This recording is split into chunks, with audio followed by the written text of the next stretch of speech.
Salam literasi teman-teman Brainword. Halo, selamat siang, selamat sore, selamat malam buat teman-teman Brainword sekalian yang ada di seluruh Gorontalo. Kembali lagi dengan saya, Gita Juniarti, sebagai host di acara pada hari ini yang memuat banyak informasi mengenai salah satu buku tentang sosiologi. Bukunya bukan hanya tentang sosiologi sih, tapi juga mengenai tentang hal-hal yang berhubungan dengan sosial, dengan humaniora, dan juga hal-hal yang berada di sekitar itu. Jadi banyak banget nih informasi menarik yang bakalan teman-teman lihat pada hari ini. Karena pada hari ini kita mengundang salah satu narasumber, yaitu dosen sosiologi di Universitas Negeri Gorontalo, yaitu Pak Halid Lemba. Selamat sore Pak Halid. Selamat kita. Oke, jadi untuk hari ini, untuk edisi Green Channel pada bulan Juni, kita akan membahas mengenai buku yang berjudul tentang identitas. Nanti kita akan melakukan tanya jawab dengan Pak Halid yang sudah membaca, mungkin sampai khatam berkali-kali nih, tentang buku yang berjudul tentang identitas. Oke, baik Pak Halid, boleh saya meminta Pak Halid untuk memperkenalkan diri terlebih dahulu. Namanya siapa, kemudian dosen sosiologi di UNJ, kemudian mengajarnya tentang apa, seperti itu Pak. Boleh?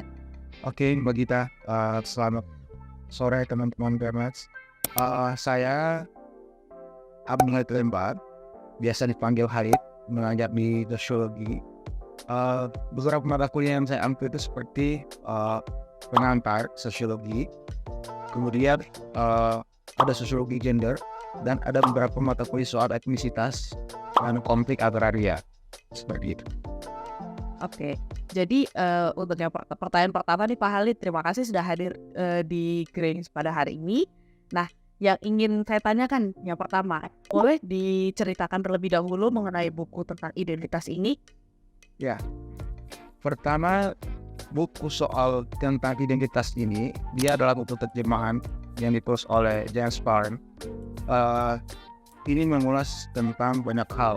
James Barnes ini adalah seorang profesor di Stanford University, dan dia lebih cenderung membahas soal-soal hubungan internasional sebenarnya, dan beberapa konflik etnisitas juga. Kalau kita baca di Archive Scholar itu, dia lebih banyak melihat relasi antara negara dan negara, bagaimana relasi itu memuat banyak persoalan-persoalan soal identitas.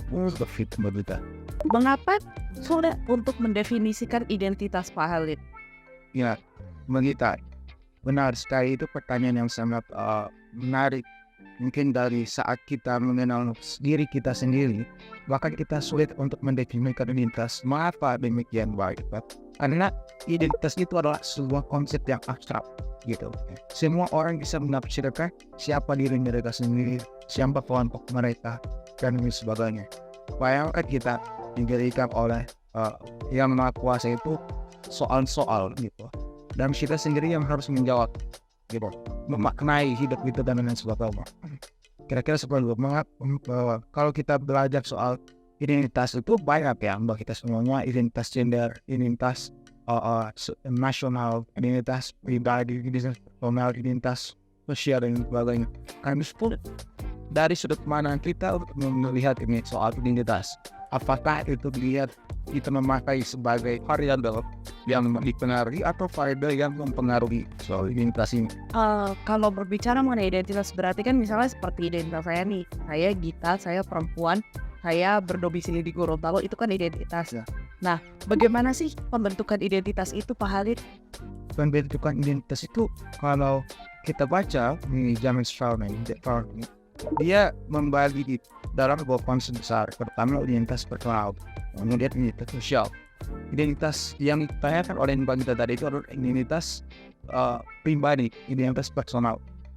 Ketika Mbak Gita menanyakan siapa Mbak Gita sendiri, itu tergantung orang yang menafsirkan Mbak Gita seperti apa, gitu. Nah, kadang-kadang kita melihat Mbak Gita itu bukan hanya Mbak Gitanya sebagai subjek, tapi hal-hal yang melekat ke Mbak Gitanya sendiri, gitu. Soalnya Mbak Gita selain tinggal di Gorontalo, Mbak Gita juga adalah orang Jawa. Dia juga seorang perempuan yang barangkali sangat concern di bidang kajian ilmiah soal gender. Dan ada banyak hal yang melekat ke Mbak Gita sendiri, gitu. Kalau kita melihat secara sederhana dan kita melihat identitas itu ya di kartu atau di KTP kita sendiri, gitu kan? Misalnya ada agama, ada kewarganegaraan, ada gender dan sebagainya. Menurut Pak Halid sendiri, kenapa sih kita itu penting banget memiliki identitas dan mengapa identitas itu harus banget nih ada di dalam diri kita dan melekat di diri kita? Ya, itu adalah sesuatu yang barangkali penting untuk kita ketahui mengapa penting identitas itu. Karena itu adalah sebuah sebuah fondasi, bisa dibilang sebuah fondasi untuk bagaimana kita melangkah selanjutnya. Kadang-kadang kita mengambil satu keputusan itu, kita kalau seandainya tidak berdasar pada identitas kita sendiri, itu semacam tidak punya arah. Kalau dalam sebuah negara itu dia harus punya identitas nasional. Identitasnya apa kira-kira? Misalnya kalau negara Indonesia itu ya dia memiliki Pancasila sebagai landasan, sebagai identitas, sebagai ideologi dan sebagainya. Nah, kalau kita sebagai pribadi tergantung kita mau memakai identitas itu di dalam kepentingan yang apa gitu. Oke. Kalau identitas sosial sendiri itu apa, Pak? Misalnya kalau Pak Halid ini kan latar belakangnya kan dari sosiologi ya, Pak. Saya coba ingin menggali, kalau tadi kan saya lebih ke identitas personal. Nah, identitas sosial itu apa? Dan seberapa pentingnya sih, Pak, identitas sosial itu di dalam kehidupan kita sehari-hari? Berapa penting?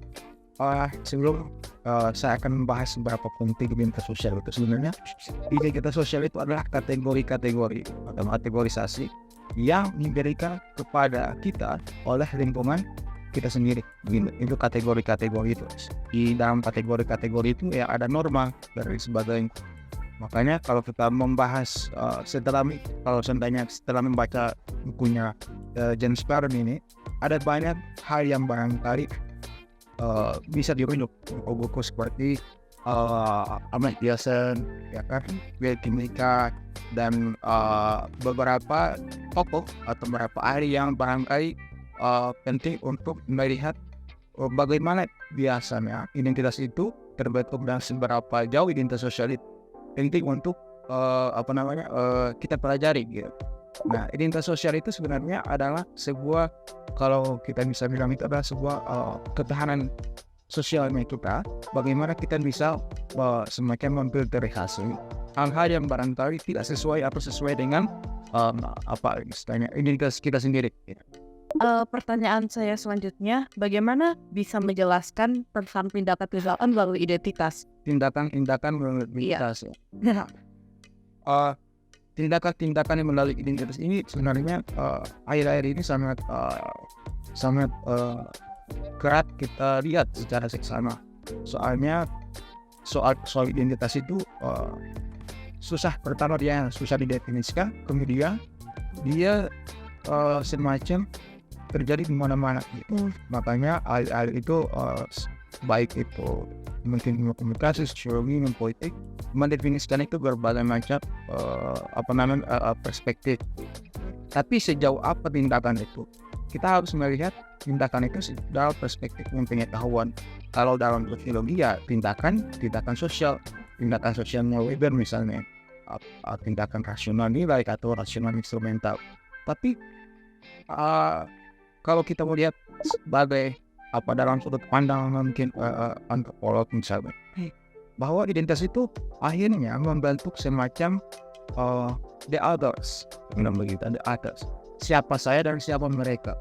Akhirnya itu memisahkan saya dan kelompok-kelompok yang lain. Apalagi misalnya dalam perbedaan berbagai macam kepentingan yang ada. Nah, tindakan-tindakannya sebenarnya cenderung kita lihat kan, Pak. Cenderung kita lihat di mana-mana, dan barangkali itu hal yang harus kita mungkin harus kita pelajari gitu. Bukan kita harus menghindari itu, tapi mungkin kita pelajari bagaimana misalnya kita menghadapi berbagai macam perbedaan.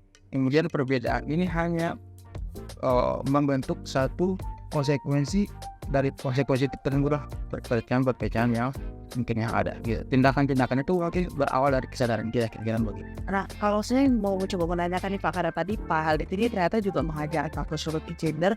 Mungkin saya ingin bertanya, misalnya identitas kita yang dikenal bahwa gender saya adalah, yang dikenal orang-orang adalah perempuan. Kira-kira tindakan apa yang harus dilakukan oleh perempuan misalnya, atau misalnya yang gender laki-laki? Apakah identitas itu begitu penting, Pak, sehingga akan mempengaruhi tindakannya kemudian kita lakukan sehari-hari. Misalnya kalau kita ambil contohnya gender.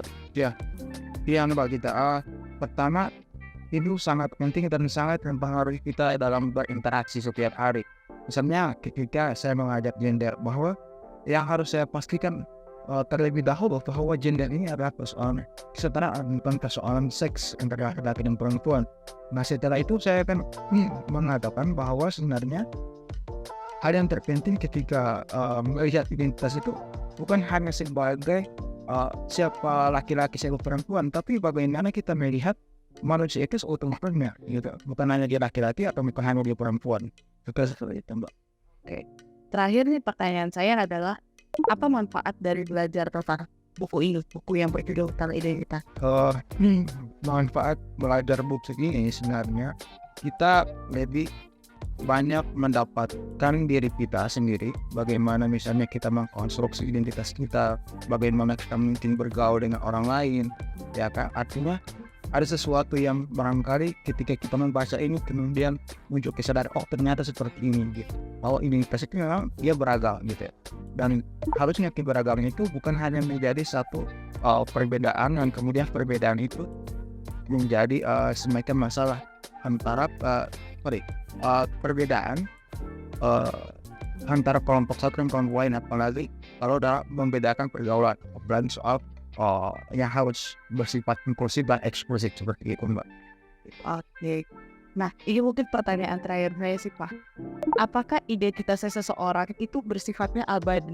Ya, identitas seseorang itu bersifat abadi itu sebenarnya dia tergantung bagaimana dia awalnya muncul gitu kan. Misalnya kalau seandainya itu ditanya mungkin akan kembali lagi ke awal, seperti Rene Descartes bilang bahwa aku berpikir maka aku ada. Artinya seberapa jauh dia menyadari dia sendiri gitu, makna-makna yang dikonstruksi sendiri. Kedua hal yang kita sadar ada identitas. Identitas itu adalah sesuatu yang telah lampau. Sementara identitas itu adalah sesuatu yang sementara berproses, sementara berlanjut. Artinya ada sesuatu yang bisa dibatasi di sana.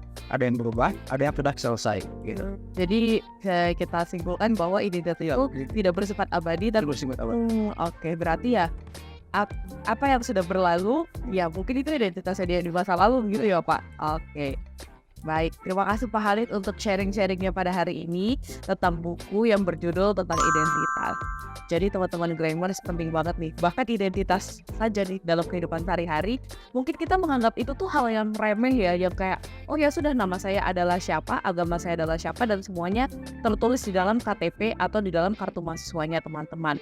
Tapi ternyata seperti itu loh identitas sosial di dalam kehidupan kita sehari-hari. Bahkan ketika berinteraksi dengan teman-teman di sekitar, berinteraksi dengan dosen, berinteraksi dengan orang-orang yang ada di luar teman-teman sehari-hari, itu juga memandang loh identitasnya teman-teman masing-masing. Jadi jangan lupa dibaca buku tentang identitas yang sudah ditulis panjang lebar oleh Pak Khalid. Jadi bakalan sangat bermanfaat banget nih buat teman-teman sekalian, teman-teman Grammars yang sudah hadir di channel pada sore hari ini. Terima kasih saya ucapkan kepada Pak Khalid yang sudah bersedia untuk diundang. Terima kasih Mbak Gita. Ya, dan juga untuk sharing kepada teman-teman Grammars yang ada hari ini. Baik teman-teman Grammars, untuk kritik dan saran silakan ditinggalkan di kolom komentar. Kira-kira apa nih buku yang ingin dibahas oleh teman-teman Grammars untuk edisi yang mendatang? Kira-kira apa nih kalau misalnya di bulan Juni ini kita memperingati hari apa? Terus mungkin teman-teman Grammars bakalan bilang ada hari yang mengenai mungkin Idul Adha, jadi mungkin lebih ingin membahas buku-buku tentang religi dan segala macamnya. Itu bakalan menjadi masukan yang bagus banget buat kami supaya oke, teman-teman Grammars sih pingin nih membahas tentang buku yang seperti apa, buku religi atau buku tentang gender, buku tentang sosiologi, bahkan mungkin buku tentang kesehatan, tentang teknik informatika juga itu boleh banget teman-teman untuk dibahas lebih lanjut. Baik teman-teman Grammars, terima kasih untuk menonton acara pada hari ini. Saya Gita Juniarti pamit undur diri. Nanti kita akan ketemu lagi di edisi yang mendatang. Salam literasi.